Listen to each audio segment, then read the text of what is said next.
Travelers on the Omnibus occasionally touches on mature subject matter with mature language. As such, the audience discretion is advised.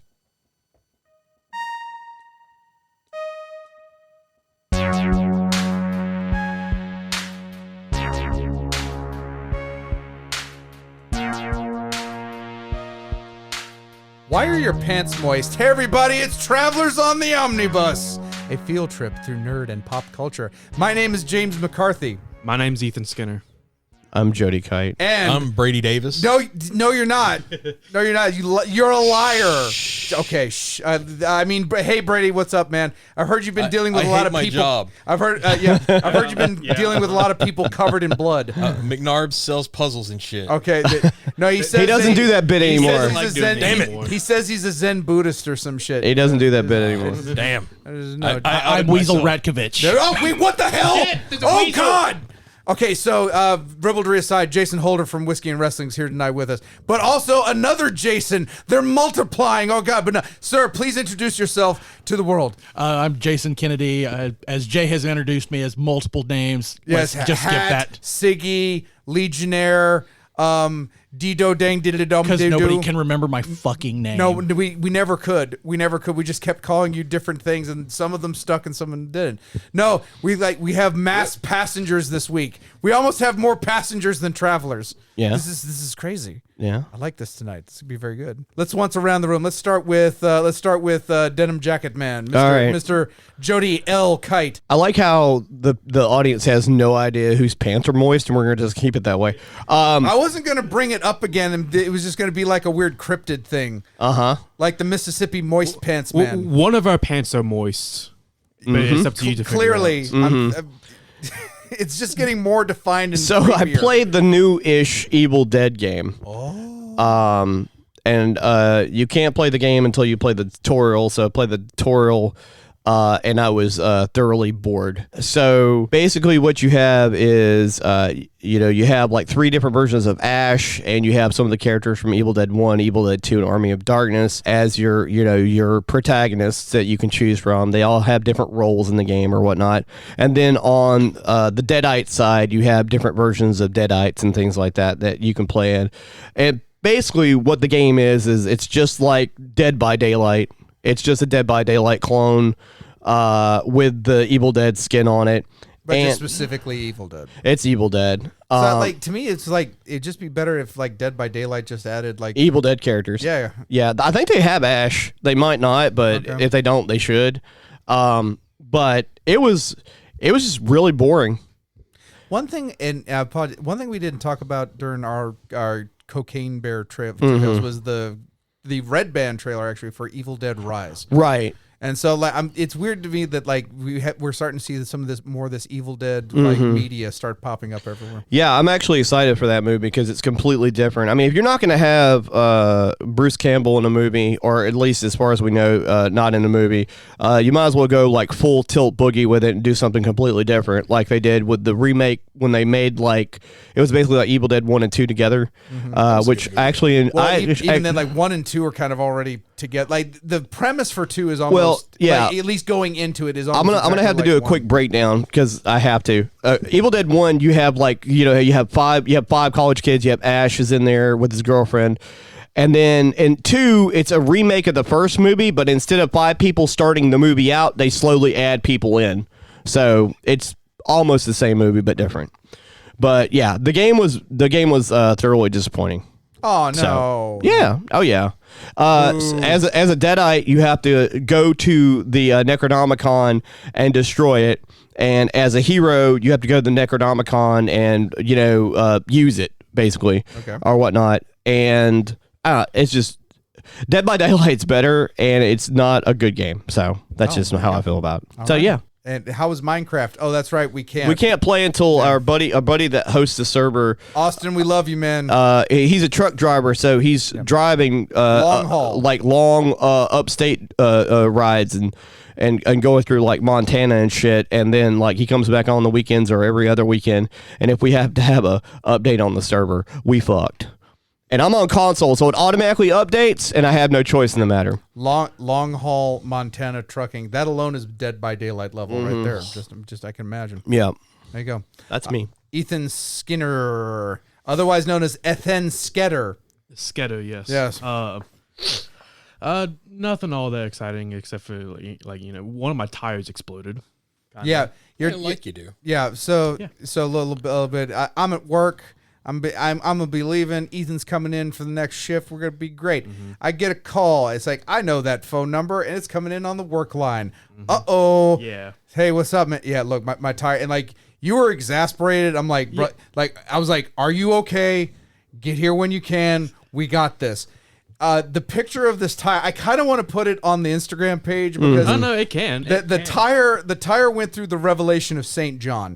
It's was- thoroughly exploded. Like, Yeah. 1 minute I'm driving on I-10. I'm listening to music. Everything's happy. It's my Thursday, I believe. I'm ready to get the work week over with, and then I hear like a pop go off. I'm like, okay, turn the music off. I try to listen to something. I don't hear anything, so I slightly turn the music up, not a lot, so that I can still listen to what's going on. A few minutes go by, and then I hear come from one of my tires. Yeah. And so I immediately like pull over. I His look tire at was it. literally doing SOS in Morse code. Like that. Man, was it's crazy that it blew and then you didn't feel the da-da-da-da-da immediately. Yeah, no. That's kind of crazy. That is weird. That was weird. Yeah. And But so- good for you, though, because you were driving like, 70 on I-10 when your tire blew up. So, Sure, let's say that. yeah.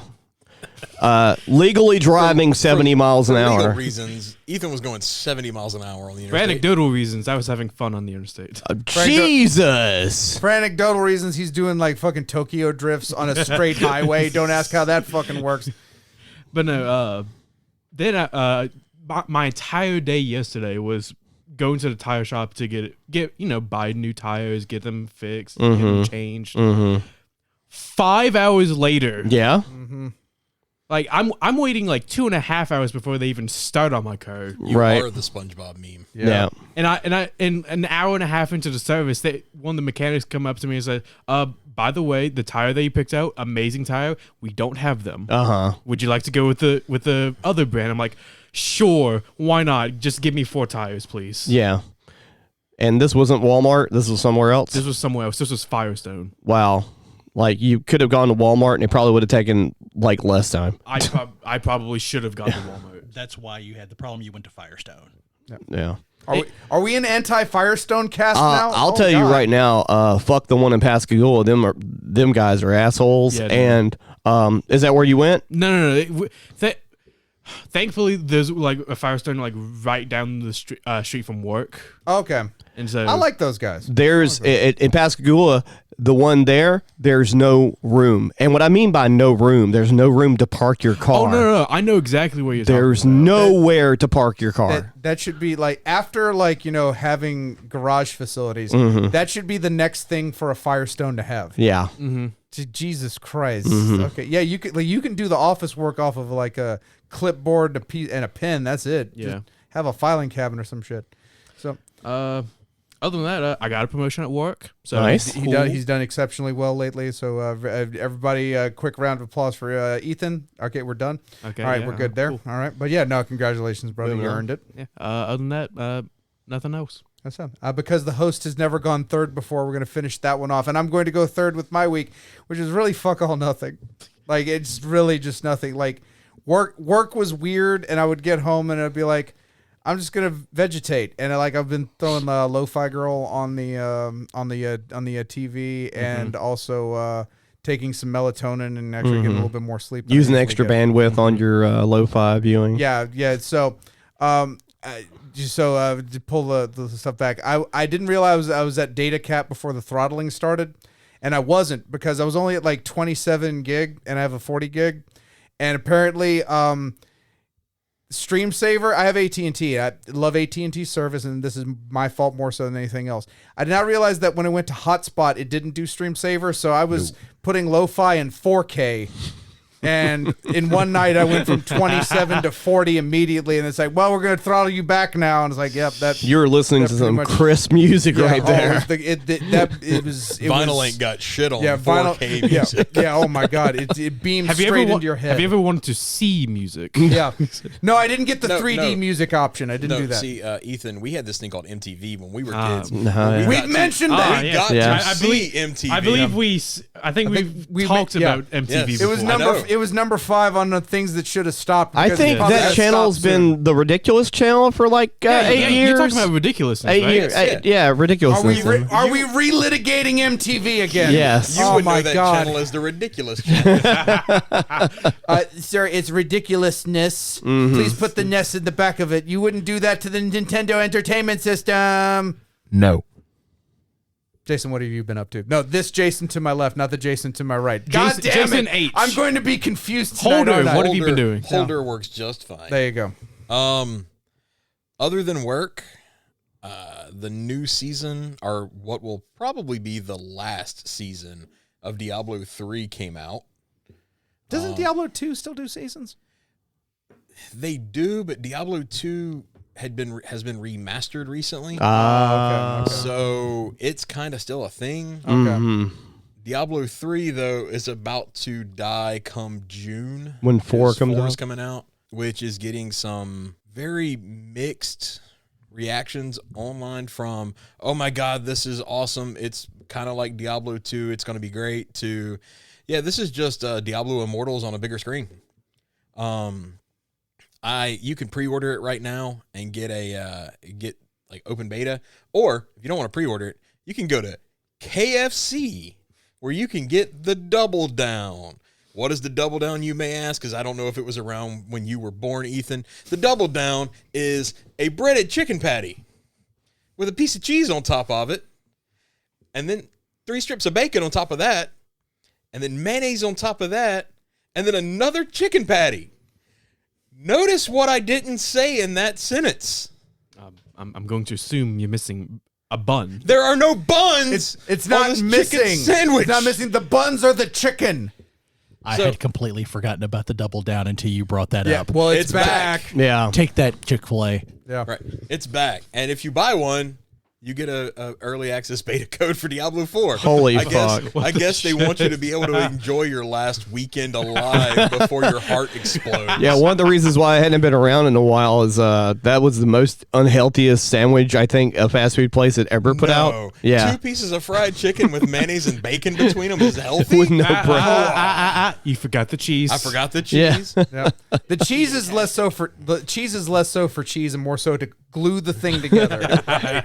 Or else it just okay. So I have a Double Down story if we're gonna do Double Down. Sure. story. So when the Double Downs originally came out, back when we used horses and buggies to get around in places, apparently.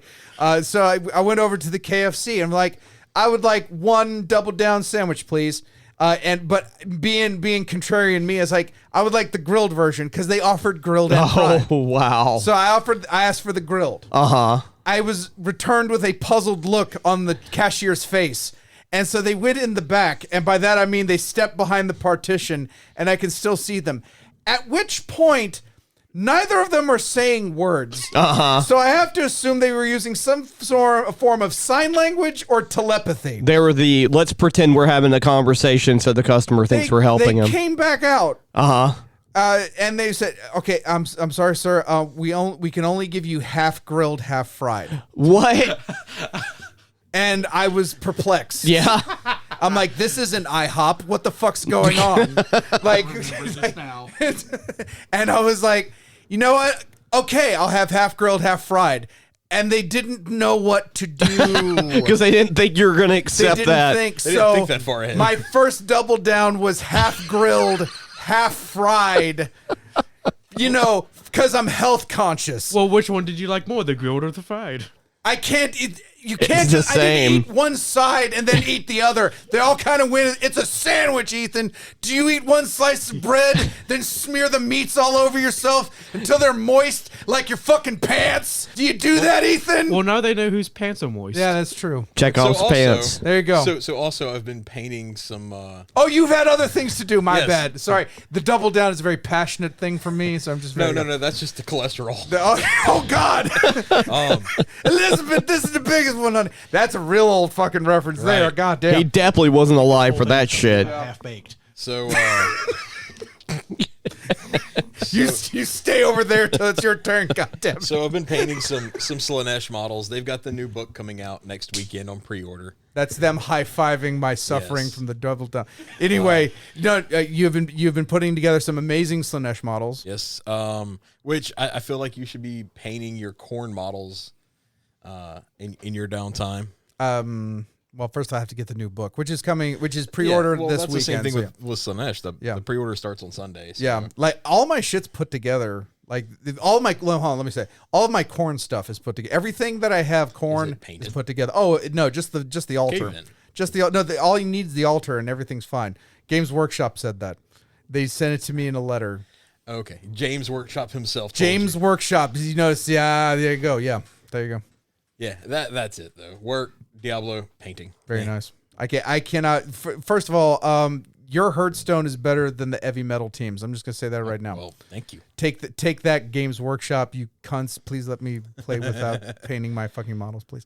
There you go. Better hope nothing's missing out of your kit. All right. So no pressure, but Kennedy, I saved you for the main event because you've been beating people to death. Is that correct? Kinda. There you go. Now you're really selling it like you have been, and now I'm concerned. There you go. No. What have you been doing this past week? Because I think it's awesome. I've been at Gulf Wars up in Lumberton, Mississippi. It's a SCA event, and we had the town battle, which is you get to beat people, and then it's like, oh, somebody killed me. I walk back to the res point. So it's almost like an old shooter game, except It's real life Mountain Blade. kind of. Yeah, it really is. It's fucking amazing. Like, so SCA, Society of Creative Anachronism. Yes. This is what, 25 years for you? Like, Were you in it like at 18? Were you in it? When no, was it's a little older than that. I think more like 23, 4. 20. I mean, I know you were doing it while we were in college. Yeah. Yes. Yeah, and no, it's just you get because it's like so we're like 20th year, like your 20th year of SCA stuff. Over 20. Over to that's awesome, dude. Like because again, like us, we're start and stop with the fucking miniature painting like all the time, and it doesn't involve getting tendonitis from beating people with rattan sticks, which you've been in. For No, like the tendonitis was from work. from work. Oh yeah, they go. But no, 20 plus years as it, man. Like so Gulf Wars. What's some of like your favorite? If I can, like, what are some of your favorite memories either from this year or from years past? Like, what's the kind of stuff that kind of gets you jazzed for doing stuff like this? We just sometimes crazy stuff happens out on the field. We had one time we were what we refer to as a column charge because we get in armored combat, and we're all up wearing medieval armor. And like I said, some of those battles, it's like you get killed, you walk back to the resurrection point, you come back. And we were in one of those battles, and there's like, all right, we got a little thin over here at this one location. They put a bunch of us together, and me and my buddy but somebody pushed us from the back as we were getting started. So his armor hooked into my armor, but where we were at a T to each other. So he's turned one direction, I'm facing another. We're going down this hill, and we're both trying to walk, and we just end up spinning. So it becomes this pinwheel of death. And I was just like, most three-legged races are just like a sack race, and it's like you were literally whirlwind beating the people up while locked to another person. Mm-hmm. That's oh my god! Someone please passengers, please visualize this in your brain because what I have in my brain is just pure joy. Pure barbarian joy going on. Just imagine like a Zelda or a Link spin where there's two people. You did a real life Legend of Zelda spin. That's amazing. Pretty much. I love this. This is good stuff. Now you mentioned a bridge battle, or like is it a bridge battle or they're bridge battles. There is a town battle. The ravine battle was the one that I mentioned in that and there's a field battle. Okay, the ravine kind of stuff to me, in my brain, again, this is just me maybe with my imagination, is just like that seems like I would be afraid for my ankles the entire time, just because of like slopes and like rocks and shit like that. Am I too far off on that? Or am I No, on? there's a lot of guys that won't fight that one because of their weak ankles or they've hurt themselves in that one just from falling. Yeah, I don't blame. Like just the notion of it kind of like scares me. Like the bridge stuff seems cool to me. Like is it just like two sides charging on one bridge, or is it just like we use hay bales to simulate the bridge. Okay. Because that way nobody has to worry about falling into water and literally drowning. Yeah. Help! I'm drowning! I'm drowning. Yeah. Like when you said that's the first thing that comes to mind is I Robin mean, Hood. Men in Tights. Men in Tights. Oh yeah, there's sometimes there's I been can't swim. There you go. No, so I'm very glad you were able to break away from that. Your beautiful wife, Kat, she does. She sells there. She sells like linen stuff and is Clothing. So like and period clothing there, which I think is just the whole thing is fascinating. When I was up for your wedding, in fact, you have the van here right now.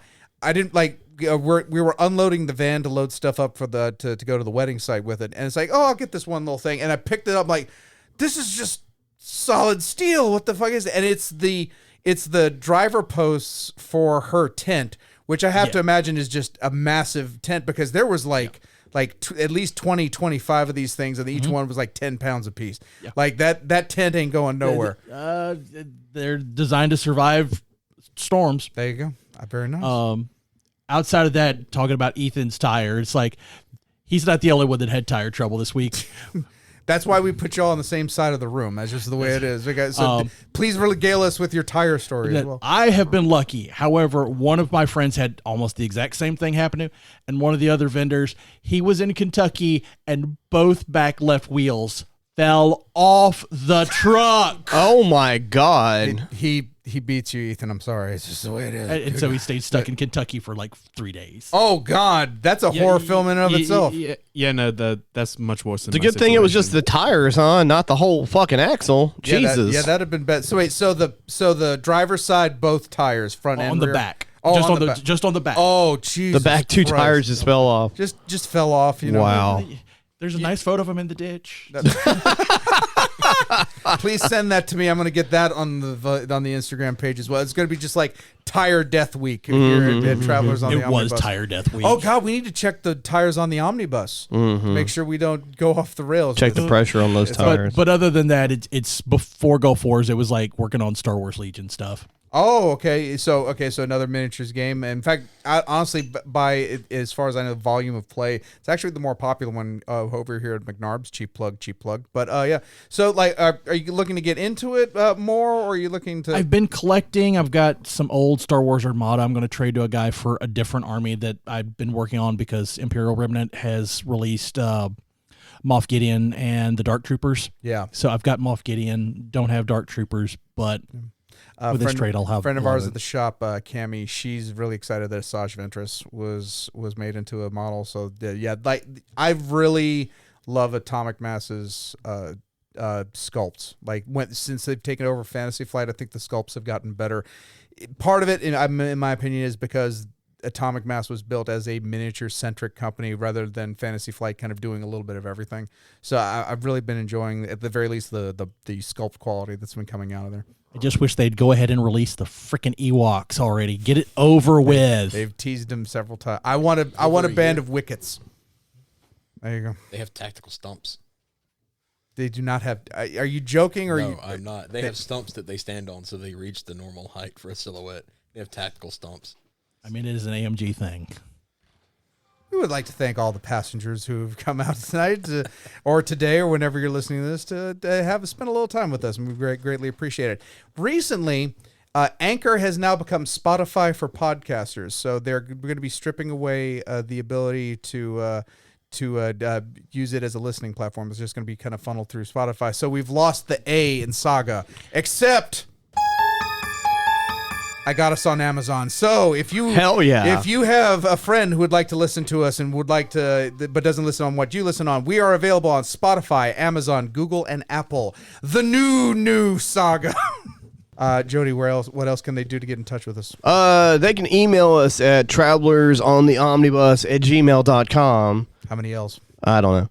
And They can message us directly 7. on Spotify. Wait, he's bid 7. Price is Right rules. How many do you bid? 6. 6. 0. 2 L's. It's 1 L. Goddammit. There we go. And you can participate in any polls that we may have on Spotify. Polls and episode questions. That's right. We have any feedback this week, Jay? We have several, including 2 pieces of live feedback. Sweet. From our friends who have decided to join us tonight. Huzzah. All right, so from Kevin Gallo, a.k.a. Ron and Roosta on Twitch, and Kevin Gallo on YouTube. What's Brady's aversion to Top Gun? Brady with we don't know. We may have to save that one for a week, and we'll find out later. But he went through some of the media that he believes he wished had stopped. Okay. The Battlefield series is arguably worse than COD. At least COD has a decent game every so often, regardless of the money grabs. But Battlefield produces straight buggy trash. I 100% co-sign on that. I think the main reason why it didn't come up with us is Call of Duty is just basically played more. But I definitely say there's less quantity in the Battlefield world as far as those games, but there's also way less quality. I love the idea that they're pushing the tech. Like, they had completely destructible environments, I think in either 4 or 5. But the problem was, once stuff started blowing up, the server had to reinterpret all that, and lag time and stuttering just went through the fucking roof. Yeah, if I had more experience with Battlefield, that might have been a contender for me instead of COD. I've just, COD every year for the past 20 years has had a game come out for it, so that was why I put it up there. Also, I could tell you why I'm not gonna watch Maverick, and it's not because I'm opposed to the movie itself. It's just that I wasn't like a huge fan of the original Top Gun. Ironically, I find it hilarious, but I didn't even like that as a kid when it came out. But to me, for the past 5, maybe 10 years, Tom Cruise doesn't do it for me as a leading man. You can get away with having an older man in a leading man role, depending on what that role is, but not as an action superhero, like you can't stop me, I'm immortal kind of character. That doesn't work for me as somebody in his age bracket. That's just how I feel about it. And I'm just burnt out on Tom Cruise. That's the reason why I won't watch it. You need to listen to the song by Jonathan Colton named Tom Cruise Crazy. I know what that song is. I know who Joko You is. just mentioned to the songwriter guy, like, you should listen to a song. How dare you? Oh, by the way, in case you didn't know, Jonathan Colt also wrote "Still Alive" from Portal. So, But what does he have to do with Faith No More? I could probably find that in 6 Degrees on another show. Yeah, we're gonna have to do that one day. We're gonna have just a quick little 6 degrees of Faith No More. Continuing with Kevin, One Piece needs to wrap. 1,000 episodes to get to the start is fucking absurd. Yeah. Yes, I can again, see it. cosign. Anime is not something I look toward. But look toward. But yeah. Oh, here we go. I was gonna say, One Piece, please just die. Yeah, I to me, making that statement, I cannot remember the creator's name, but to make the statement, it's like, okay, we're 1,000 things in. Now the real story can begin. Apparently Just the start a first new 1,000. story. Yeah, the first 1,000 episodes were all set up in filler. Yeah, That's all tutorial. Yeah. there you go. If I thought about anime, I would have said either that one, which I've never watched, or Case Close, which is also still going. And then finally, I'm surprised Rick and Morty didn't show up. For me, again, this is another cosign. I'm 100% behind that one. But for me, it's less about where the story was going, is the fact of what happened with Justin Roiland. Yeah, I think Rick and Morty probably is ended.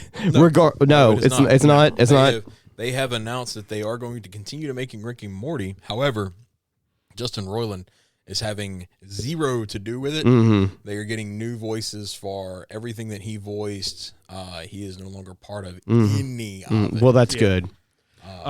See, I don't want to sound like I'm defending Justin Roiland. I'm not. No. The stuff he's been accused of is vile. But to me, he's so intertwined. Like, he's the creator alongside Dan Harmon, but really the creative force behind it. he's so intertwined with that. I think pulling that out, I think you get one more season out of it, and then people are gonna be like, "This isn't like the original," and you can't have the original back because of what's going on. Yep. Just let it. Him having so many important voice character, like that'd be like if Hank Azaria stopped voicing for half of the Simpsons, right? I'm gonna say it again. They're gonna get AI to and as these God forbid, they've given us a lot of great entertainment for 8 of 35 years, but they're gonna Can you actually qualify that then as a lot of great entertainment if it's less than half? 8 years of less than a quarter, sir. Less than a quarter. Yeah. 8 years is Right a lot at a of quarter. 8 years is a lot of good entertainment, and I would argue that probably the first 8 seasons of that show are probably some of the most replayed things on Disney Plus as far as older media that they have on the Yeah, service. you're probably not wrong. Yeah. But in talking about using the AI to do that, doesn't that still befall because it is still his voice? I don't like the macabreness of it, because what I'm talking about is when these people finally pass on, they're going to be able to replicate their voices almost to a 1-to-1 in AI. And like, it was already weird with Peter Cushing in Rogue One. Yeah. It wasn't at the time, but it's weird seeing fake Leia in Rogue One as well, because she actually passed away not too far long thereafter that. It's going to be weird. And I'm more of the thing. I would rather see someone do a good reinterpretation. Like, I can't remember the name of the actress, but who played Mon Mothma in Rogue One. I thought she did a tremendous she did job. a great job. Like, that is a living, breathing person that can carry on this legacy character. Right. I'm cool with that. Right. Instead of let's just digitally scan the old actress and get her voice digitally scanned, and then we can just plop her in there. That means there's less jobs for real human beings. That's one of the, that's a whole umbrella thing under AI that just kind of scares the shit out of me. Right. One thing that this kind of reminds me of the Cars movie, like the Disney movie, with like Owen Wilson playing Lightning McQueen. In the first movie, Paul Newman, he voices a character. Yeah. But he died during the production of the second one. But when the third movie rolled around, We've got a spaceship somewhere in this building. What the fuck was that? So I'm sorry, man. Go. when the third movie rolled around, they used unused audio recordings that Paul Newman recorded, and they still credited him in the third movie.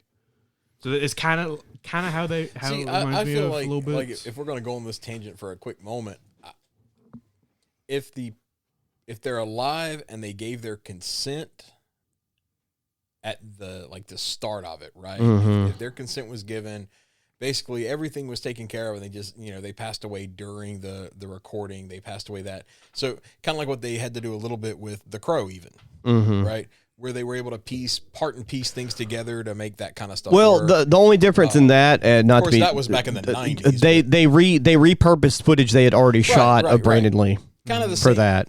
If they could have done today's technology, then I'm relatively certain. And then also another trivia piece with that is that any shot that they show his character but they don't show his face, that's a stunt double. That's a stunt double, right?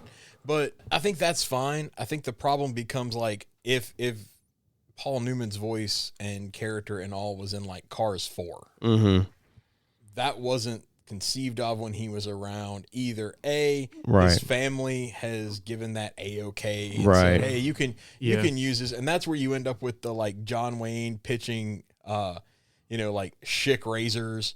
You end up with Karl Marx putting forward Coca-Cola, things like that's where you end up with that kind of stuff. You end up with Blade Runner is what you end up with. Okay. I'm not gonna lie. I kind of want to see a Karl Marx Coca-Cola commercial. Okay, well, I kind of want to say. Kind of want to see that now. Just for the taste of the the proletariat. dystopian side of Blade Runner is starting to come to fruition. All right, so Moving on from that, not to Before we move, the author for One Piece is Ichiro Oda. okay, bless you. Okay. Gesundheit. Oh, we mentioned the This is One going to Piece feed author, into Kennedy's passenger feedback. It's going to be great. This is going to be great. Okay. But no, again, that's going to be the main event too. Mr. Holder, you had some passenger feedback on us mentioning Final Fantasy 14 last week. Yeah, so when y'all were mentioning your stuff that should stop, and you said WoW, there was a little bit of a talk about where WoW is in popularity, where Final Fantasy 14 is, and I think you made the comment that when it came out, it was really bad.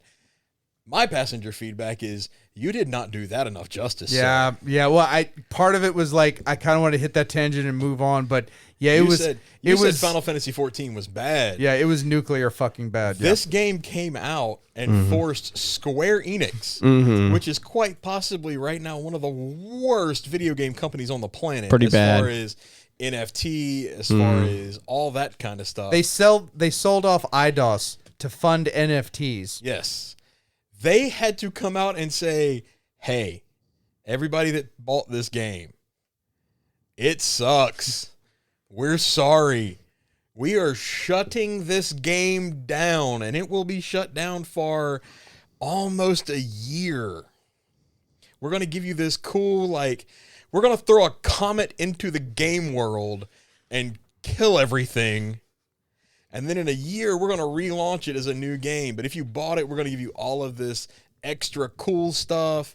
We're going to give you a lifetime discount on subscriptions. We're going to give you your money back that you paid for the game as subscription. Well, there's so much. We're going to give you special glamour and cosmetic items to show that you were here with us when this game was that When the bad. walls fell, you were here. Well, there was so much. Well, first of all, that game, the first two words in that game are Final Fantasy. So that's the Tiffany. That's product. a mark of excellence. That is the Tiffany product of Square Enix. That's a mark of excellence. But then it's also an MMO, which by its design is an investment of time and money that you have. That if you don't give some sort of payback for that, right. Forget, they could have literally remade it and it's the greatest game of all time. I do believe right now it is the best MMO for $4 and for enjoyment that you can get out of it. But even if it was even light years, if it was the best video game of all time, period, people are not going to come back to it because you fucked us on the front end. It was terrible. No mailbox. I think you told me no fast travel. No fast travel. Quest indicators or no quest indicators. Yeah. The concept was, and it still is kinda, but it's one of those hey, you can make one character that can be everything. Right? They took away, because WoW had this very big problem, like all MMOs do, where okay, I'm a tank class, you're a healer class, you're a DPS class. Well, the tanks and the healers no one plays. They're boring. Right? So when you go to do these dungeons, no one's playing that. So the guys who are playing DPS suddenly have to try to make a tank to go do this. But now I'm not getting gear for my DPS class. Which is the thing I want to play. Which is what I want to play. So Final Fantasy was like, hey, that's cool, bro. We got you. One class gets to be everything. Like you get the job, the multi-class job get the job thing. multi-class, right? So when you're in there, you can tell your friends, hey, look, I know I'm going on my tank because we need one. But if this piece drops for my archer, I'm taking it. Yeah. You can do that. Right. Except in Final Fantasy originally in 14, it was like they took that to the extreme and said, you got one character. Why would you need any more characters, Jody? Right. This one can do everything. And here I thought Fallout 76 shit the bed. Right. No, it did. It did. But that was like loose diarrhea compared to just a nonstop shitting. This was awful. Yeah, I remember when that came out, and there were a lot of YouTubers that tried to stream that game, when that game came out, I played Final Fantasy 11. I thought it was okay. I was stuck in on WoW at that point. WoW was kind of in a lull when it first launched, so I was like, I'm gonna try this. I like MMOs. Okay. It comes out. I saw some reviews on it, and I was just like, right. I'm just going to keep playing WoW. There was also no content, really. None. There was no content for the game. Quick tangential question. What was grindier for you? FF11. I was FF11 or EverQuest. EverQuest. I have friends who played FF11 that said it was grindier than EverQuest. FF11's grind was more... I'm gonna get some deep cuts. Okay, yeah, literally. Legion 2. Oh, which was the South Korean MMO that came over here. Yeah. And it was literally all you did was grind. Yeah. Final Fantasy 11 had quests. Final Fantasy 11 had stuff you could do. Yes, you did have to grind at certain points to get from this quest hub to that quest hub. EverQuest, even though it's in the goddamn title, had no quests. Sure it did. You just take a belt over to a random dude and hand it to him, and you get some And you reputation. get the Yeah, that's Fetch it. quest. That's a quest. Fetch. There was no quest indications. There was no nothing in EverQuest. When you got to the end levels, some people will argue, oh, but getting the keys and unlocking the planes, that was all quest. No, it wasn't. No. It was literally running a dungeon. Yeah. There were no quests there. It was strung together one shots. Yes. Yeah. Okay. Yeah, I'll give you that So on that that's why I say EverQuest was way more grindy. one. Okay. Final Fantasy XI was. I've always at least wanted had something because I've always wanted to ask you that question, but it's one of those things that back in the mind, and then when you mentioned that, it's like, wait a minute, I finally have this perfect opportunity. Because even the grinding with 11, there was a goal in mind. With EverQuest, the grinding was just I'm sitting here and killing more gnolls. Yeah, so that you could kill even so I more can kill powerful bigger gnolls. Yeah. so I could kill bigger gnolls. There you go. That kind of thing. All right. Ladies and gentlemen, it's now time for a very special passenger feedback with one Jason Kennedy. Kennedy, knock it out. So my passenger feedback and things that needs to die is shitting on the younger generation, a la Ethan. There you go. Yeah, go ahead, bask in this, Ethan. Yeah, You better bask in enjoy it. it. Yeah. There you go. I would like to make a counterpoint. Yep. We're not shitting on the younger generation. We're just specifically shitting on Ethan. And that's fair. But sometimes. And that's fair. That's completely Sometimes. understandable. I know. Sometimes. But please go. Go into ahead. this Go ahead. Part of the things I'm seeing in a lot of organizations and nerd culture and stuff is we're unwelcoming to younger folks. I realize, yes, some of them are coming in, maybe on the spectrum, maybe ill socialized, things like this.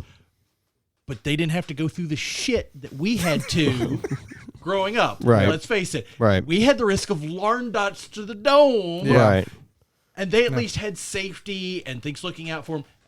But there is a balance of some things maybe coddled too much, and so that they're having to learn it. But it doesn't need to be like, let's hit them in the face with a sledgehammer.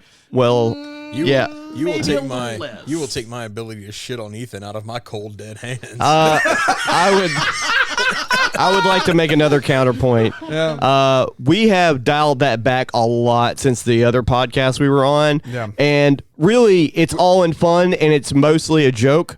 But we're trying to pass down some of the tough skills we grew up on to the boy. Also, it hasn't been a complete dial down because I No. don't know if you caught the episode where he made us listen to Shinedown, but that became a long running joke for several episodes. There was some things I have to have blackout memories of. I You were wish. sitting over here You trying- made him blackout. You were sitting over here trying to defend Shinedown, sir. How dare you? No, I'm not trying to just shine out. I mean, like, the next thing you know, he'll be trying to bring back Nickelback. No. See, no. Even He's then, at least smiling over even here. then. I Even could this- have I could have tuned Nickelback out. Shinedown gave me a headache literally listening to it. Yeah. Don't worry, you got us back with Mr. Bungle. We greatly appreciate on that one. Yeah. Yeah. Oh, here we go. I'm slightly wondering what Brady's revenge album is going to be. There is no revenge albums. No, there are no overtly announced revenge. Yeah, albums. that's true.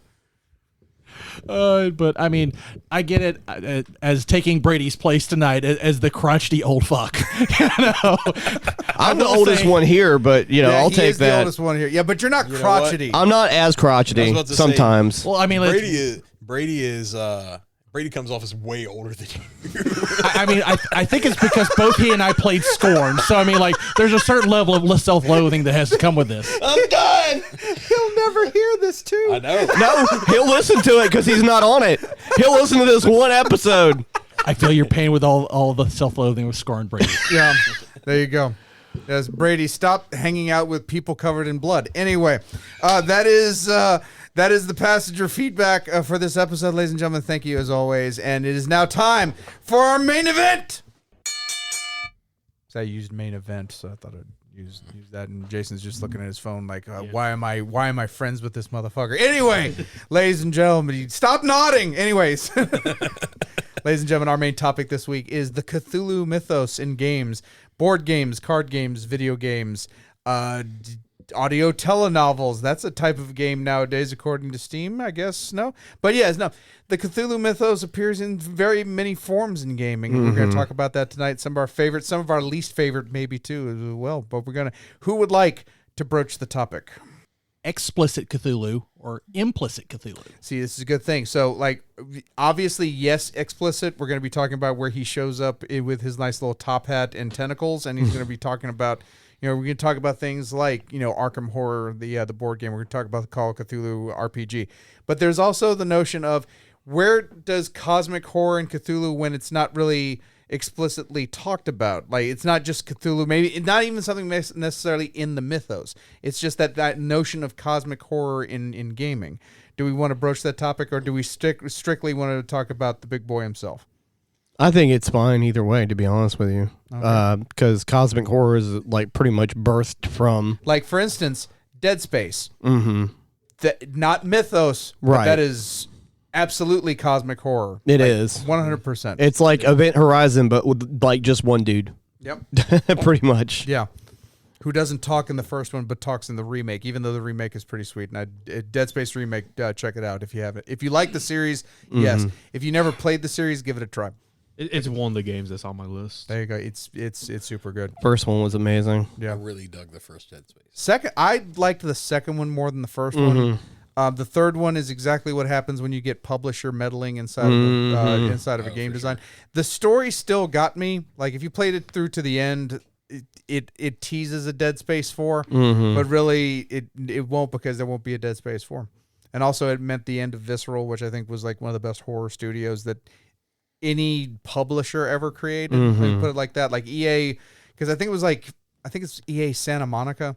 And then after Dead Space came out, it became Visceral. It's one of the reasons, like, Lionsgate. Lionsgate's whole, like, opening, like, this is a Lionsgate movie, changed after Saw came out and had, like, all the gears locking together, and it was kind of reminiscent of that. So, yeah. But the Saw movie, the franchise aside, talking about Cthulhu stuff, Not Cthulhu related. Not Cthulhu, or was it the whole time? What a twist. No. There you go. There's a lot of occult-ish stuff. It feels very occultish in Saw. Anyway, no, let's ignore that. I'll start with what, for me, as far as in gaming goes, where I think you can kind of pinpoint the start of Cthulhu in games popular, and that's the Call of Cthulhu RPG. I think initially done by Chaosium, which has done a lot to maintain and keep up, even though it's more popular now. That fire was kept lit by Chaosium through the Call of Cthulhu RPG. I think it's on its 7th edition by now. I think the original edition was written by Sandy Peterson. Sandy Peterson, you might know, he later went on to work in the computer gaming industry at id Software and then in Ensemble Studios. You may also know him more recently from Cthulhu stuff, because he is the designer of Cthulhu Wars, which is the single most audacious board game in the history of board games. Those And models this is are me saying ridiculous. that. If you want to get, like, if you wanted the last one that they did for it, I think you could get the full game with all the expansions along with the last expansion Kickstarter for like $750. Right. The base game was like $250 or $300. $300 with like almost foot high statues of the Elder Gods, Like including- 6 Elder Gods. I'm a miniature lover, a game lover, and it was too much for me. Yeah, it's just so much stuff in that. But like I'll say, value for money, you get a lot of stuff. And yeah, and then what did he do? He later then went on to do Cthulhu Wars Duel. Do you want to play 2-player Cthulhu Wars with the figures that are a foot and a half tall? And it's like, oh my God. But yeah, Call of Cthulhu, however, that to me, like, because the board game Arkham Horror actually spins off from that, because it was from the Call of Cthulhu, which later became part of the Arkham Horror files from Fantasy Flight, and that's what they publish all of their Cthulhu Mythos stuff off of. But I don't think even to this day there is a better encapsulation of being a hero in the Cthulhu Mythos like you have in the RPG, because it's about undefeatable enemies that even if you defeat requires great sacrifice, both figuratively and literally for your characters. The game spawned a proto meme of where hey, we're going to play Call of Cthulhu. I hope everybody made 20 characters. Yeah. Because it is legit possible in that game to, all right, we got our characters made. We're ready to go. Okay, cool. You're standing in front of an old house. All right, cool. All right, I want to go open the front door. Cool. Make a sanity roll. Okay, I rolled a 1. Okay, let me see your character sheet real quick. I need to check something. Yeah. Rip. Okay, yes. You run screaming into madness, into the dark. Yes. Do you have another character made? Yeah, no, it's very... A lot of it is disposable characters, but I feel where Call of Cthulhu does it right is where the group succeeds, but at a great cost. Like there's never a game where there's never a game. Let me say that. I will never say there's a good game of Call of Cthulhu. I think you could run it this way. Old Man Henderson. Yeah, yeah. No, that's very true. But no, I think you can run a game of Call of Cthulhu, but even with the investigators winning at the end, it comes at the cost of we are forever changed and not for the good, because we realize how small our position is as far as the greater events of the universe. I think you overstepped there with investigators winning. Investigator winning. Oh, just the whole team sacrificed. And by winning, he really. Even there, and I apologize for interrupting you, Jody. Those that sacrificed won because they achieved the goal. No, they were dead before the end. But to do so required great sacrifice of them. But by winning, you mean surviving whatever is thrown at you, with the exception of looking at anything above a certain level, because that will drive you insane instantaneously. Pretty much like the example that Holder. Put out. Cthulhu, like the old game, is like roll 3D100. That's how much sanity you lose. You lose all of it. You have 100 sanity. Right. So there's a good chance you're going nuts. Yeah. I was going to say, what has really seemed interesting to me is where Call of Cthulhu is most popular in the world. Jody, are you aware of this one? Mm-mm. Actually, Japan. And like the 15 to like 25-year-old women. I mean, it makes sense. Oh, okay. Cthulhu is just a kaiju. Fair. He's a spooky kaiju. I mean, that's it. But like even then, like if you go back to the original source material, in order to quote unquote beat Cthulhu, which was basically just to put him back to sleep, they had to crash a whole battleship into him. Like, which at that time was one of the great technological engineering marvels of our time. And all it did was put him to bed he buys. Yeah. Right. Yeah. So I think it starts from there. And just as a kind of realization of making, and I think it's the best one-to-one peer-to-peer. Did that game come out originally in like 79 or 80? I want to say 81, 82. But the thing about that is, it kind of dovetails into something I wanted to mention. You're talking about the Cthulhu RPG. The RPG came out in 81. 81, okay. 81. Okay, so D&D was obviously first. Yes. Right? That was the nerds, right? Yeah. Cthulhu caused the D&D people to go, ugh, nerds. Now we're talking 40 years later. Cthulhu is everywhere. Oh, yeah. It is not just nerds that is in Cthulhu. You have hit television shows based around Lovecraft and his works. You have, blockbuster movies that are coming out based on Lovecraft and his works. You have your normal run-of-the-mill board games with Cthulhu and Mythos skins on them.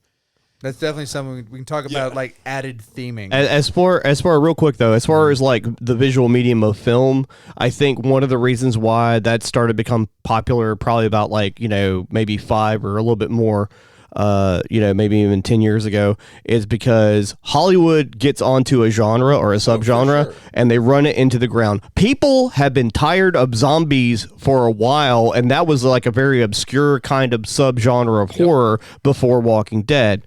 Nothing against Walking Dead, but, saturation is a thing. So I think anything new that comes out, also that Mythos opens up so much flexibility with creativity that you can do so many things with it. Like even just talking about the original, this is just the stuff that Lovecraft, who I feel remiss if I don't say, massive racist. Yeah. We knocked that one out last week. Yeah. There is so much there that he wrote. Right.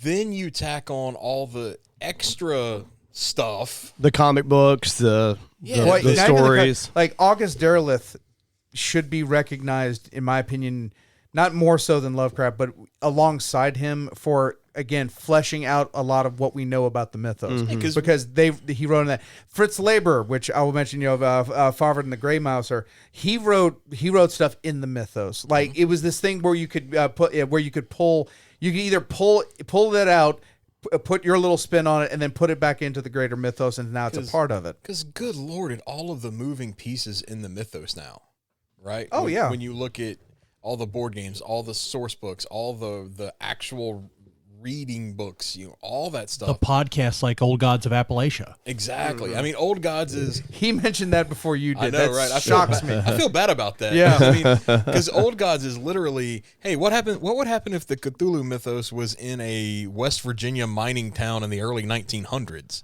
I'm friends with one of the guys that does the music. Is the reason why. Oh, nice. That's awesome. Land and Blood, real cool. name. Yes. is one of my friends. They did a Kickstarter for that, for the Cypher system version, and I put down like the $300 to get everything. I just did the hardcover, but yeah, that thing's can't wait. That's a couple months now. Coming soon, yeah. Can't wait. I'm already getting emails about, hey, we're fixing to start sending out the playtest materials and all that, so that's really cool. But there is so much there. And considering when it was written, I mean, it was scandalous as all hell. And Yeah, well, it was pulp books and magazines and things of that nature. Yeah, throwaway stories. And in the time it was written. And then look at it now and look at where that mythos is. I mean, there are legit sections of major retailers. Right. I don't mean just Hot Topic either. I mean like Target and things like that have Cthulhu sections. Yeah, and a lot of it is, again, kind of filled up with games. I want to go to this theming stuff, and I want to talk about, well, I don't want to talk, I want to pass this off to the gentleman who owns the game, and I want to talk about Pandemic, the Cthulhu version. Jody, hit us with that. Yeah, so if you've ever played Pandemic, it's a game where you're playing as scientists and as doctors, and you're trying to stave off a spreading plague, which is very relevant over the past couple of years. In Cthulhu Pandemic, you're trying to stave off cultists from spreading the word of the elder gods and summoning Shuggoths and, also summoning elder gods, as well as you're playing investigators, reporters, occultists that can manipulate the occult and move the occultists further away from the gates that they're trying to spawn things from. And it's an awesome game. It's probably my favorite version of Pandemic, actually. I thought it was a real good skin of it. Oh yeah, it's amazing. I believe it's Reign of Cthulhu is the. I think so. I believe that's the way it's. Yeah, we just call it Cthulhu Pandemic. Right. It's just the easier way to. It was one of the first pandemics that changed the way Pandemic played. It plays a little bit different, but kept the pandemic ideas. It plays a little bit different. I was about to say, just put all the cultists on Australia and just block off Australia. No, that's the risk way of doing it. Yeah. We're talking about Innsmouth and Arkham. Innsmouth, Arkham, Kingsport, and Dunwich. Yep. Yeah. Yeah. Also, Skinzo's like Cthulhu Gloom because it was the Glooms. Which I'm glad we're doing this. We're pinpointing stuff where the theme matches up with the mechanics, like the idea that you have this spreading of cultists, much like the spreading of a virus. With Cthulhu Gloom, like Gloom, you're trying to talk out the worst end for this family, which that fits in well with the Cthulhu mythos. Like, I think especially the New England part of it, Lovecraft, because Lovecraft to me is the next step from Poe. It goes Poe, Lovecraft, and then eventually Stephen King. I almost said Steven Spielberg. Shoot me, for the love of fucking God. E.T., one of the great old gods. One of the great old. Oh, that's a complete rewrite I can get behind there. I'm just all for it. E.T. Fathagan. Anyway, Yogg-Sothoth. Yeah. All right. But So I think we like it when the mechanics and the theme work together. when everything matches. I think that's not just Cthulhu Mythos, but in any game that theme matters. I think that's also take Unfathomable when Jay first got it and we all started playing it. It's reskin of the Battlestar Galactica game, Mm-hmm. where everyone's on the ship. You're trying to get to the destination, but one of y'all is a secret alien. If not more. Maybe two. Maybe two. Yeah. You're maybe a cultist or a hybrid. yeah. Mhm. Maybe half You're of maybe hidden. half the team. You never know. And so it fits with the Cthulhu Mythos because you have the seed mother. You have a mother, Father Dagon, and Father Mother Dagon, Hydra. yeah, Mother Mhm. Hydra, yeah. You Yeah. have those that have their own little spawnings, Right. come invade the ship, and you're trying to defeat them, Right. while also trying to figure out who's the hybrid, who's trying to derail us from our destination. Yeah, and who's the base cultist that needs everybody to get almost all the way there, and in the final scene, then cut them apart? Like there's a great thematicness to it.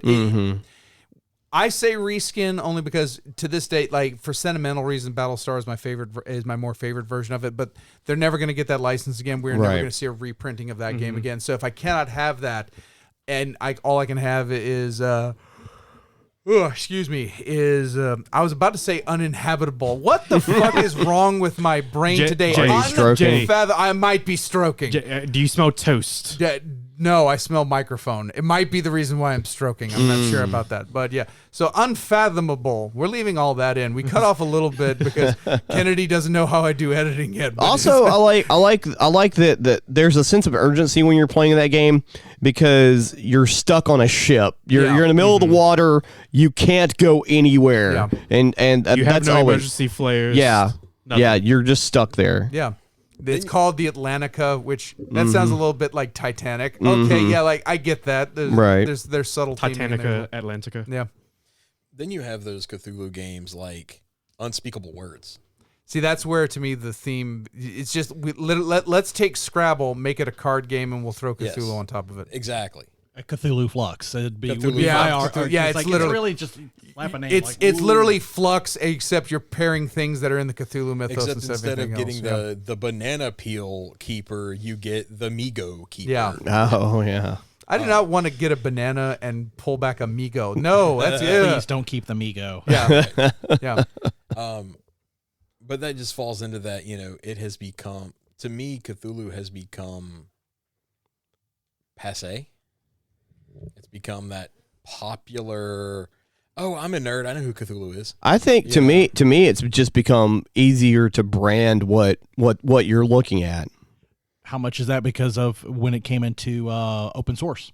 True. Well, I mean, it's been It's been public open domain source for a since- long time. No, like at its I was about to creation, say, it was Yeah. open source forever because it was Yeah. done before 23. I public believe. domain. Can we at least do the legal Yeah, the legal public version? domain.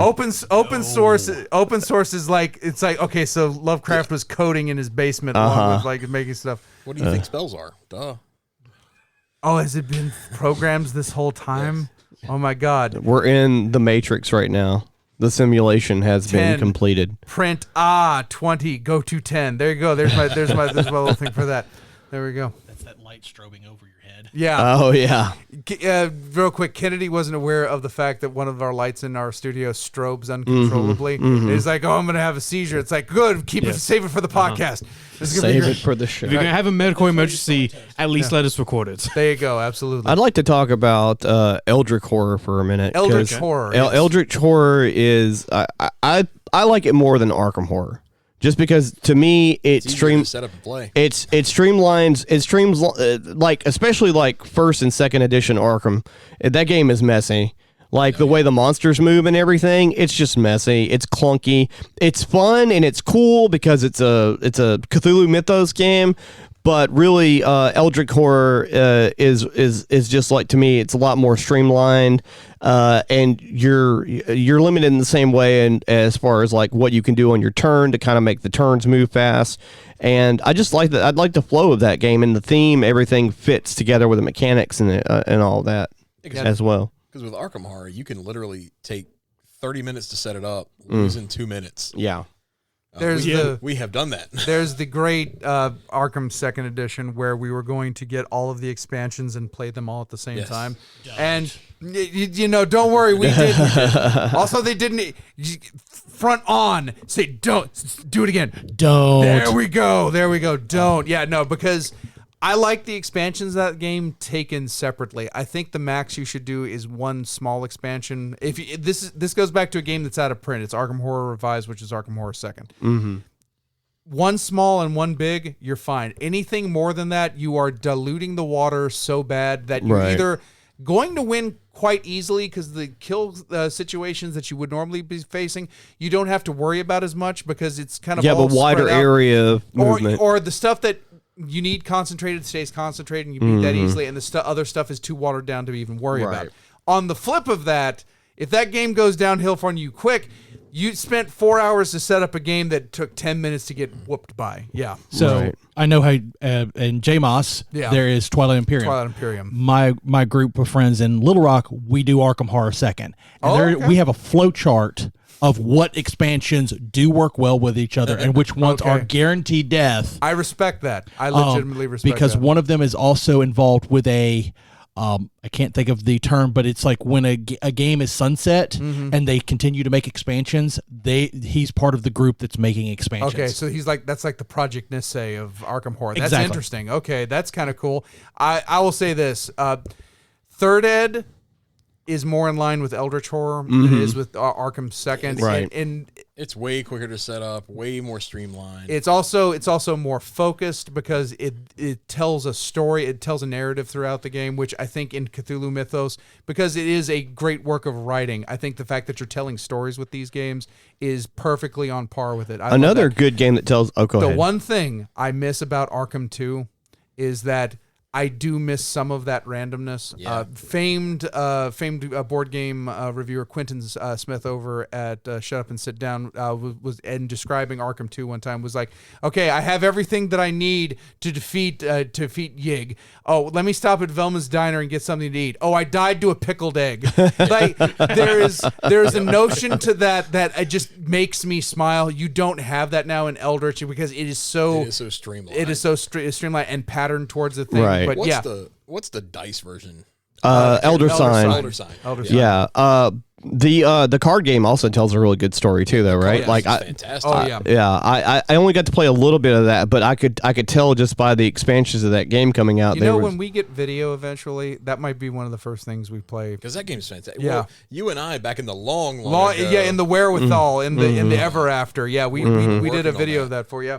I will say Mansions of Madness is really damn good too. Mm-hmm. I don't like 2nd edition because I don't like having a computer tell me what to do. See, that's why I like it. See, yeah, it's a diametric opposite right there. I like that one because it is no matter who you are, if you're sitting down to play Arkham 2nd edition, Arkham Horror, or even 3rd edition, really, somebody is the de facto game master, right? You're playing the game, but you're the one that's helping set this up. You're the one doing this. You're the one handling the monster thing. You're doing, Typically, that's the guy who brings the box. Jay, right? Yeah, typically it's me, but typically it's the guy with the box is the one. Whoever owns it. Yeah. I like it with Mansions of Madness because my cell phone does all that for me. Mm-hmm. It tells me, okay, I'm not having to deal with what deck did that say to do. The four decks down. I'm not having to worry about that. The phone is like, this is what happens, okay? Roll the die, tap on the thing, what the die did. Cool, this is your experience. I really like that. I dig it to get away from that. It's good in the Lord of the Rings version. It's good in XCOM. It's good in Return to Dark Tower. Return to Dark. If we're going to talk about app-focused games, Descent eventually developed one. I wish there was a happy medium where you could do one or the other. Like Descent. It would be nice if there was an option. Yeah. But if you're not going to give me an option, if it's just a cell phone, I'm cool with that. Yep. See, and that was what I liked. I liked Descent 1, where you did have the game master who was against the party. Although I'm completely aware that there were sometimes the game master was going to slaughter your party. Yeah.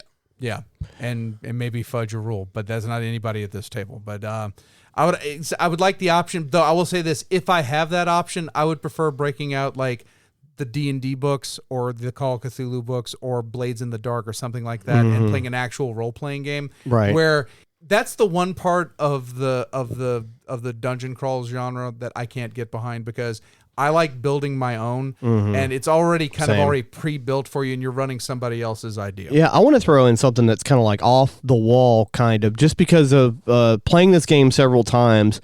It's not cosmic horror, but it can be and feels like it every time I've played it, and that's 10 Candles. Like it really feels absolutely like cosmic horror every time we've played it. Oh yeah. I think it's very easy. Well, with the fact that they are never really defined except for one thing at the very beginning, and that's and then the players add. Yeah, and then the players and the storyteller add their stuff and that you come to that realization together.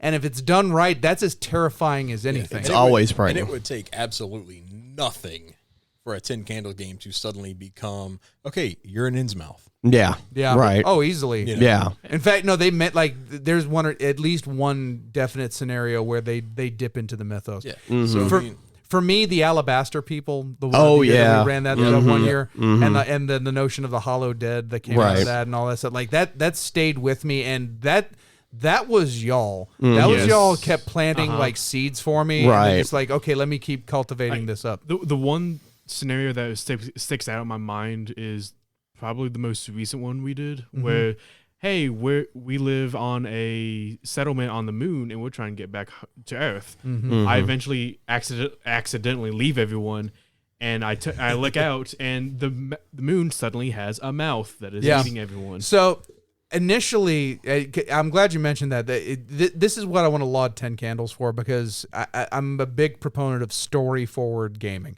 At the end of the day, I don't care if you can roll 20 dice and you can do 15 damage with all those 20 dice. What is the story that correlates with that? Like, because if that's the case, I can fill in bubbles on a sheet. I can write words down on a piece of paper. What is the story that comes out of that? Initially, I had this idea. Ghost of Mars is one of the worst John Carpenter movies of all time. But I love the notion of haunted planets. In particular, there's I've mentioned on the show before, there's a game called Iron Lung. I think it's free to play. It's one of the best pieces of horror media I have played ever. EVER, ever. So I like this notion of like haunted science fiction, haunted space science fiction. So initially, I wanted like there's ghosts on the moon and like that's what it. But then one of the players said Moon's haunted. No. The ghost said the ghosts will only help us. It's like, well, shit. Now I have to come up with something that's even worse. What's worse than ghosts on the moon? Oh, I know, the moon itself. And so the moon was eating people. So yeah, so again, but it allowed me that freedom. The system allows me that freedom and to do that free-form storytelling that is just absolutely amazing. Which again, I think really goes well again with the cosmic horror stuff, because you start off with something that is completely ill-defined. You define a piece of it, but how do you define the infinite? You can't. And that in and of itself has like really horror-laden interpretations to it. I would be remiss, considering the rant that I went on earlier about Final Fantasy XIV, if I didn't mention Warcraft. Yeah. World of Warcraft has a huge influence the mythos has a huge influence on a lot of that. You go fight elder gods that are eyeballs and tentacle beasts in the core of the planet. Encourage is probably my favorite. I mean, my favorite. If I have to go back to my days, that's one I wish I would have explored more because of how good it was. Further than that, like back then, that was Sethune, I think, right? Yeah. Then you move on from that. Inzoth is the newest one, which is a shadowy tentacle beast monster thing that lives in the heart of Azeroth. You know, yada yada yada. There is a big Cthulhu, Elder God, deep space horror theme with all of that too. You know, Dead Cells is also Dead Cells, absolutely, very much. One of my good friends, James Throne, he's big on running Call of Cthulhu, D&D, whatnot, and now real quick, like, is it a 5th ed version of Call of Cthulhu, or is it the actual Call of Cthulhu role playing system? I believe he has he interprets it as a 5th ed edition. Okay, no, that's entirely valid. There is a 5th ed version. Yeah, right. And the one thing that he said to me to like better explain it is like, how do you define infinity? and like Mm-hmm. the fact that there's this cosmic being that has all this infinite power, doesn't really care as to what the common person does. Like there's cults, like cults of Cthulhu in the game, in the video game, which I'll get to in a little bit. And the fact that they do all of this just to get his attention, he doesn't care as to what they do. They're just ants compared to him. It is a natural malevolence. Yeah. Yes, is the best way It's I would put it. in the mythos itself. It's Azathoth, who one of his sobriquets is the blind idiot god at the center of the universe, and literally Azathoth is so beyond understanding that what matters to him would shatter our brains to try to even consider it. He sits at the center of the universe, and these people on Earth call out to him and say, grant us your power, and all that's going to do is like, oh, he looks at it, goes, huh, crush, and then is done. Yeah. And then he just goes about his infinite day doing infinite things in his infinite ways. Like Tyranids. Tyrannids. Like Well, no, they just hungry. Yes. That's all they are. They just want to eat. Is there any Cthulhu influence on anything from Warhammer, like Age of Sigmar or anything? I would say yes, because you have the warp. Yeah. Well, I would say the gods of chaos are themselves like are properly cosmic horror. Yes. Because while they have definition, they're by no means finite. Yeah. Well, they're defined only in the sense of what the Imperium and other races have defined them as. You know, like we talk about. You know, you talk about Papa Nurgle, you talk, which you see pictures and depictions, you know, big fat pus, bloat, disease, that kind of stuff. Slanesh being this weird androgynous crab thing. That's not really what they look like. You know, they are just this entity in the immaterium mirror of the world as a whole, the universe. And they originally were more on emotion of anger, lust, disease, but with growth and change. Yeah. And they are this cosmic threat that is out there that has nearly brought humanity to its knees at one point, just by whispered words in the wrong ears. Like one dude heard something and nearly destroyed the galaxy. Yeah. Right? So, yeah, there is absolutely a feeling of that cosmic negative entity. Yeah. And in in Warhammer. And the notion that, again, to win is to require great sacrifice, and it's not even sure if you're going to win or not. And in Magic the Gathering, you have the Eldrazi and recently the Phyrexians are also both. They're both cosmic horror. The Phyrexians consume all. Hashtag Phyrexians were right. Right. And Eldrazi's are just like elder gods. Yeah. Most of them. They're literally just things that exist. Unthinking, uncaring beings that you're just in the way. See, with Phyrexia, I think they, like, the Eldrazi to me are properly cosmic horror. I think the Phyrexians are just the big bad, in my opinion. Phyrexians because have a malevolence to them. Well, it's an understandable, like, I can get why Phyrexia wants to do what Phyrexia does. I don't necessarily understand what a giant rock with 800 tentacles does, except smash up the fucking That's universe. true. Except lose to 15 squirrels. Yeah. I see your point, Jay. Like for the Phyrexians are just consuming to perpetuate their existence. Those are Tyranids. Yeah. There you go. That works. Yeah. To continue their existence, the Eldrazi's are there to consume worlds, and they don't care about corruption. Yeah, they'll eat it all, good, bad, or otherwise. Yeah, it's pretty bad when you have to have team up with the necromancer to deal with the cosmic horror. So, Ethan, you've recently purchased a game in preparation for this topic. Yes, and I would like you to talk a little bit about that, because this fascinated me that this was on a Nintendo Switch. So in I want to say early 2018. I may be wrong in that. 2018. The game developer Cyanide, they came out with a Call of Cthulhu video game, which eventually got a Switch port in 2019, about a year after its release.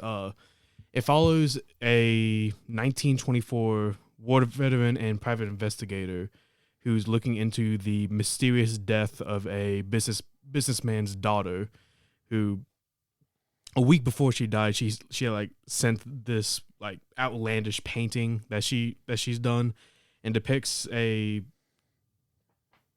human like figure with like half man, half like octopus almost. The opening's very Pikmin's model for anybody listening here. Kind of gets that. And so he sent out to the whaling island of Darkwater, where he's trying to like interact with some of the townsfolk. Were there pirates there? No, just some like old cranky fishermen, whalers. Cranky fishermen can become pirates, so I'll just imagine they're The pirates. Pirates of Darkwater. I was going to say, speaking of that, there is Dredge that's been previewed on Steam of late. I have seen that. I've also, when you mentioned this, I also thought of the Sunken City, which is offbeat-ish, and that's all I'm gonna say on that. But continue with like, so your experience of it so far. How have you liked it? It falls under the category of like psychological horror, while also experiencing like nightmares as you're going about your investigations. Like you're in a underground cavern where you're trying to like swim through some waters, go underneath some rocks, and all of a sudden this tentacle like grabs you and pulls you under the water, and you see this like destroyed underwater city with like carcasses everywhere, like disembodied animal skeletons, and then immediately you go back to above the water surface. So that reminds me of the original Xbox had a Call of Cthulhu game called Dark Corners of the Earth. Yeah. Which that has a police detective, Jack Walters, is summoned to a manor house in Boston, and there's cults, followers of Yith, and the game is actually pretty decent, as I remember. It's actually all right. Yeah. And just real quick, if this game sounds like something that you would like to play, it is currently on the Steam spring sale. Dark Corners of the Earth? No, Call of Cthulhu. Oh, Call of Cthulhu. The one you're playing. $4.99. So for the price of a double down, Less than the price of a double down. These things are like $6. What? Okay, so if you save up on that double down, you can buy Call of Cthulhu and a 20-ounce Coke. Yes. And you can drink that 20-ounce Coke and have your brain shattered. So again, but like just in the kind of premise that you gave me right there, we have Pulp Air Investigator. We have a mundane criminal event that has supernatural overtones to it. You have the application of sanity and like losing sanity when you discover these things that you think are just like folklore and fairy tales are actually real. You actually see see visions of it. That's well within the mythos. Absolutely well within the mythos. Like it's a very interesting game. I'm having a blast with it. Have you been scared, or has it put you on edge, or has it just been just like or has it been more procedural and you're just kind of going and going? I kind of got into like the way I normally play video games. Like I explore everything before I go back with a story. When it gets to like, you get to a point where you're exploring the daughter's mansion on the top of a cliff overlooking a lighthouse, and so immediately I'm like, okay, I'm wondering if something's gonna happen. I'm going back to the mansion with an oil lantern, and then out of the corner of the character's eye, I see like a figure like rush past. I turn around and I see nothing, and so it puts me on edge. But that's just with any like horror game, especially like psychological horrors. Eternal Madness. Eternal Darkness. Darkness. No, Eternal Darkness. Eternal Darkness. Sanity's Requiem. Yes. Arguably the best horror video game ever made. Arguably. There, I'll allow arguments for Silent Hill 2. I'll allow arguments for the original Silent Hill. I'll allow arguments for the original Resident Evil. Does Doom 3 count into that because of all the jump scares? Horror, yes. I don't know if we can go full on Cthulhu horror with it, because even like the notion of hell is very defined, and it's just basically these rage monsters that just want to do evil. I would like to apply that. I think Resident Evil 4 has more of a Cthulhu feel to it, Yes. like with the villagers and everything. Oh yeah, 'cause and their heads popping open, and they're properly occult, and Right. these things are really ill-defined. Now, to be fair, Mm-hmm. as you go through it, you get an idea of what the Las Plagas actually Mm-hmm. are, and they define them a bit more than what I think you would get Right, of out course. of a. But at first, it's But very no, at first, yeah. No, I'll definitely co-sign on it. In fact, even the main bad guy Right. remains like very occult, almost very undescribable. Like you have his human form, and then Right. you have what he becomes, and it's like, oh hell. Like, to me, Eternal Darkness is that we always talk about, whenever you talk about Cthulhu, sanity is a major, major through line with anything Cthulhu based, right? Because the concept there is this is real life. And all of a sudden there are all of these things that just should not exist. Right? You go mad with the knowledge that You go mad with the knowledge you get. Eternal Darkness made you as the player go mad. Not your character went nuts too, right? But this game transcended, it busted the fourth wall all to pieces. It brought that sanity into existence, because as your character lost sanity, so as you see these horrors that should not exist, your character loses sanity. As your character loses sanity, the game starts fucking with you. Yeah. Like, you'll open a door and die, and it'll take you back to the game over screen, to the game start screen. And it'll sit there for a couple seconds until you hit like start new game. And then all of a sudden you're back in front of the door you were in. The screen will go blue with video in the top corner, like your GameCube just stopped working. Your controller will stop working in the middle of a boss fight. You'll go to save and it'll pop up and say erasing all save data. And then the game will go back to the main screen. And you have to play through like the first room. And then it'll snap you back to where you were. I don't remember what game it was. I want to say it was one of the Metal Gear Solid games for the PlayStation. Were you Psychomantis? Yes, Yeah, I PS1. Second controller. Yeah, you had to like unplug your controller and put it into second port. There was that kind of stuff in this one too, right? And it dealt with, I think it was a girl whose father had died and left her his mansion, and she was trying to find out the stuff in the mansion, Yeah, right? and then- And it was, you were going back through like their lineage. Well, not just their lineage. So the darkness, basically Yeah. the thing that they're. You go back through the entire history of this thing, from like when it first awoke the Lich Pius, who was a Roman centurion, and you keep going back to these places, but in vastly different time frames with vastly different characters. It is one of the best paced story games Yes. I've ever played in my entire life, and I curse the day that Silicon Knights died because the head of their studio absolutely had to do a science fiction retelling of the Odin and Thor myth, where you play as Balder, Right. too human. If you need to know about that, You mentioning the Roman centurion. Yeah. There's also Cthulhu Invictus, yeah, okay, which that's is a good one. game I wish that I'd had a chance to play, but that is like one that's been high up on my list. And again, it applies greatly to how good the mythos can be applied to all timelines. If you like, you can have it in any human time frame. You could go to prehistory and have it work out there. Then that would go to Shadows of Brimstone with the feudal Japan, Old West, and they're working on a new Kickstarter. Well, I say working. The latest Kickstarter had conquistadors and Vikings.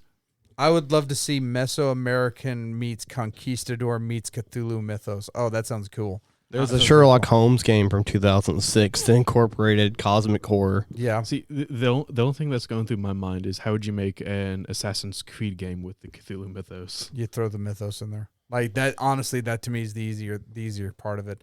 Like they're more historical, quote unquote. I put that in the quote unquote in there. They're more playing with the time frame of it. But I think you could absolutely. I think you actually do a fantasy Judd. In fact, they've done semi-fantasy Judd-outs. Like they've had Tyranny of King George, where George Washington gets the golden apple. Oh yeah, and becomes a tyrant. And you have that whole DLC to play through. 3, I believe. Yeah, that was 3. Yeah. Mm-hmm. So I think there's stuff there, but yeah, this almost could have been a Eternal Darkness Sanity's Requiem, except I would spoil the entire game, and I don't want to do that. Like, Right. if it eventually becomes available for you to play, Somewhere, play it. Yeah, play that thing.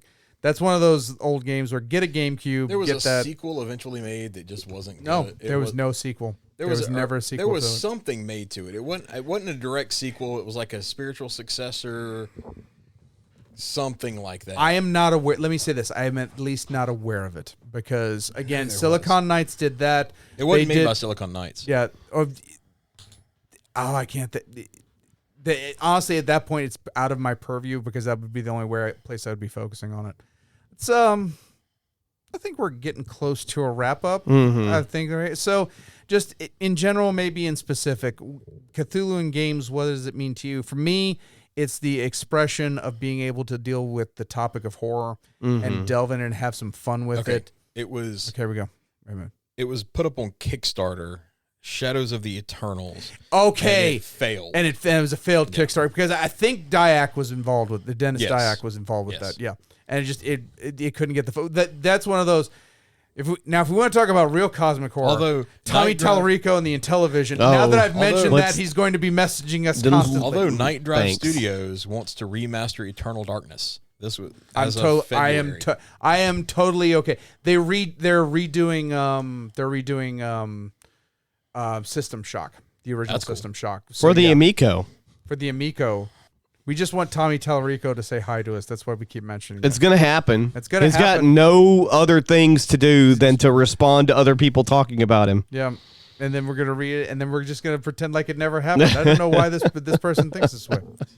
But yeah, that was fun. But yeah, it's being able to dabble in a good bit of horror that, if you put your mind to it, is actually very, very terrifying. But in the game form with a bunch of friends. I also think, as far as any other kind of genre goes, Cthulhu Mythos makes for the best cooperative games that you're ever going to play. I'd have to agree. Also, some of the other like categories of horror have been played out to the point of where, depending on what the thing is that you're talking about, vampires are played out, they're hokey. Werewolves have been played out, they're hokey. Cosmic horror, still kind of new for a lot of people, especially now. It's starting to swell, and it's also very immersive. At least for me, playing any of these games that we've been talking about, which is what I want, because it's hard for me to be scared. It's difficult for me to be afraid of anything as far as horror movies and media. The amount of, although last night we Yeah, that's different. That's based on real shit. Aton Shea is a YouTuber. His latest video on a hotel he recently visited. Yeah. And that's all I'm going to say. Yeah, about you don't that. need any more. Yeah. You don't need any more than that. Like you were talking about like zombies and stuff like that. There's only so much you can do with a zombie. Right. There's only so much you can do with a vampire. There's only so much you can do with a ghost. I think the coolest thing that I've ever seen done with a zombie was in Return of the Living Dead 3, where where she turned herself into a weapon. Yeah, I would say Tarman. But Tarman's on the screen for 30 seconds. Yeah. Right. Yeah, but that's an effective 30 It fucking is. I seconds. mean, what happens if you give a zombie wings? Again, you're still talking about just a zombie. Mm-hmm. Huh? There's only so much you can do with a zombie. Right. Zombie want to When- eat. Zombie when you want to start- terrorize. When you start talking about that cosmic horror, Mhm. you are literally looking at the infinite possibilities. of unknowability. Exactly. There you go. Ethan, final thoughts. If there's ever a chance for me to play the Call of Cthulhu tabletop, I would absolutely love to. Okay, then. Yeah, well, we know we're going to be doing the shop for the next couple of weeks then. We'll hit all of it, goddamn it. Kennedy, finish this up, man. I mean, like, as we mentioned with its infinite, there's so much that there could be infinite. All these games, everybody's trying to get a piece of this pie. You It's know, an infinite pie. Oh my God, I would die eating infinite pie. or just all do the time. math. Or just do the math. There you go. Alrighty. Infinite pies. I literally just said that. We're 2 days past that, so I mean, Still infinite pies. Like imagine all the flavors. Like you got cherry pie, you got blueberry pie. you've got math pie. You wouldn't know the flavors because it's infinite. Infinite tastes like nothing. Infinite tastes. You cannot Infinite possibly. tastes. You cannot possibly understand our The pleasures. cosmic horror if Cthulhu ran a Baskin of Robbins. Infinite flavors. I can't tell them. Of course you can't. How could a shard of the finite possibly understand the totality of the divine? That's our new flavor. All of what you All of just what- said. All I just said. There we go. You can have it with or without almonds. Yeah. I know I'm smelling them right now. There's a comic strip I found a few months ago. It was like, hey, hi, I'd like to order an everything bagel. Okay. And it just like hands him a black hole infinite void. Like, what is this? This is an everything bagel. Imagine everything on a bagel. And it's like, okay, does it or does it not have almonds? It has everything. What are you talking about? Of course it has almonds, you fuck. Mm-hmm. I'm allergic to almonds. Well, shit. There you go. I'm allergic to infinite possibilities. There you go. Ladies and gentlemen, the bus is rolling into the station, which means it's about time to say goodbye here. But first, we would like to thank, as always, our friendly friends in all of their friendly places. Jason, do you know of any podcasts that should be plugged at this point? Fearology is a podcast by Jody Kite, who I think is there he is. He's Oh, one of the hi. travelers. Hello. Where he talks about horror and stuff Mhm. and what it means to him, and he also puts up his own music on there. So it's really cool. You should check that out. Check out Seven Friendly Sins by the Digital Devil. It's Yeah, really my newest episode was uploaded this week for Yes. Fearology. Saw that. I plan to listen to that on A the way to Stalker is born. good. Lady Stalkers. A Stalker is born. 2 movies. There you go. 1 cup. So now that you've made that reference, continue with the next plug, Mr. Jody. Silence Your Cell Phones is where Jarrett Hubbard and Kevin the Blake Shelton review movies and streaming, and they have YouTubes, and maybe they reviewed the Oscars, probably not. Who would want to do that shit? But check them out. They're on all the pods. They're pretty cool. There you go. All right, Ethan, try one. We have a couple friends that do like a wrestling podcast or something like that. Do they? I think. Or is it just about drinking now? Because that's the I only don't know. positive I I mean, can they- think of. it's in this getting world. close to I mean, Yeah, they I talk know. about some whiskeys. They try some, but I'm pretty sure they're like wrestling focused, like WWE, AEW, Revelation.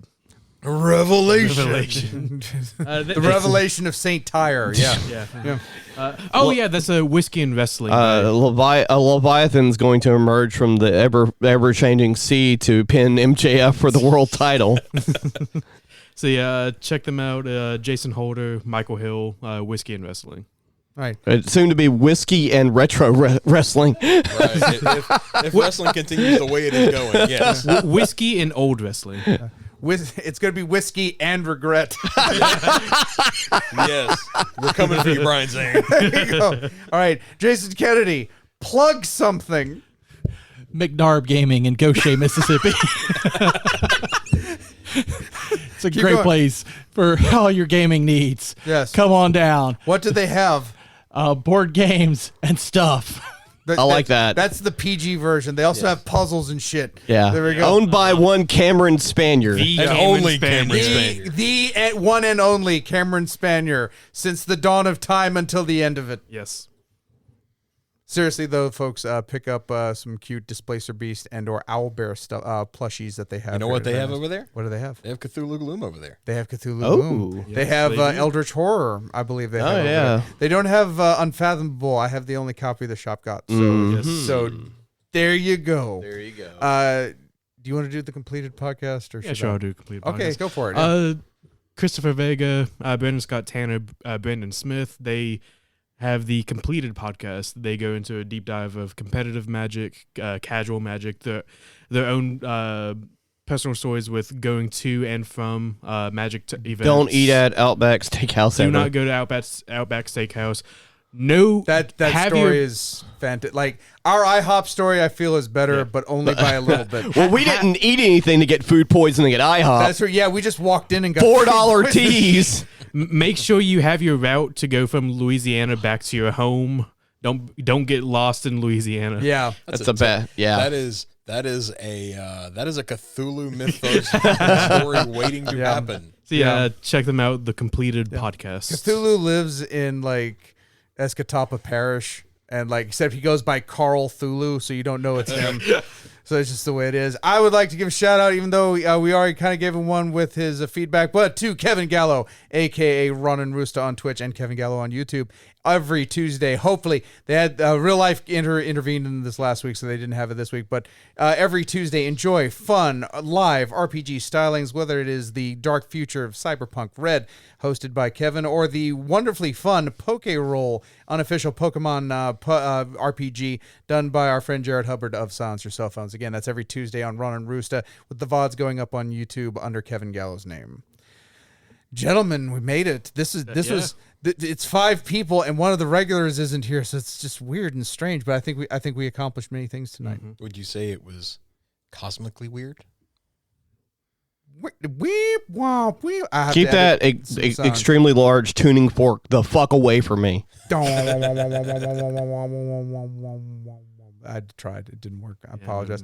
Next week, we're going to be doing some omnibus plays, ladies and gentlemen. We are going to be successfully or unsuccessfully going through the world of Cypher System with Mr. Jody Kite leading us through as our game master. I cannot wait to be a Ukrainian space engineer. I can't wait to be a 3-armed alien that wants to weaponize everything. Are all 3 arms on one side? It's like 2 human arms and then just one out my back. Oh, So you're a hybrid gene stealer. Okay. there you go. All right, but lay again. Huh? It's got to have the claws. That's Yeah, true. we can't hear anything unless it's said directly in the microphones, man. It's gonna, Older, Yeah. and you can't wait to be. Dumb. Oh, yeah. There you go. Literally, that's my character. Dumb. There you go. Yes, can't wait to play that. But for Travelers on the Omnibus, my name is James McCarthy. Which one of you? I'm Ethan Skinner. I'm Jason Kennedy. I'm Jason Holder. Hello, welcome to Dystopia 1. I'm the computer. Your travel is about to start. Hello. I am Kosta Andropov. I am your engineer. How are you doing? Hello. Are we doing this preview now? Is that how we're doing this? Okay, so I would like to find the microwave. I would like to make hot pocket. You might be upset about that. I would like to. What? I may or may not have disassembled the microwave. Why I want a hot pocket? I needed the heating elements. This ship is made literally of heating elements. It I goes needed to more. space. The Parallel Singularity Corporation is sad to say that the microwave is currently out of order. Would you like to engage in the self-destruct sequence? I would like to. I'm just looking for the storage facility. I would like to engage in the self-construct sequence, which is what you fucking first said. You fucking computer. I have to fix that one too. I got to get back to the mines. You have a little cut on your head. Hold on, let me go get ship's doctor. Hello, I'm ship's doctor. How can I help you? What ship? We're on the ship. The ship that I made. You didn't make the ship. Okay, I'm the one that makes the ship. I'm the engineer and the doctor. Yes, but who? And built also the I'm ship? IT. The Don't ask Parallel how I ended Singularity up with Corporation would like to thank Red Planet Mining for loaning us the Shut that miner. fucking speaker off. Seems like you didn't. Yeah, we're leaving on that because that sounded weirdly pervy.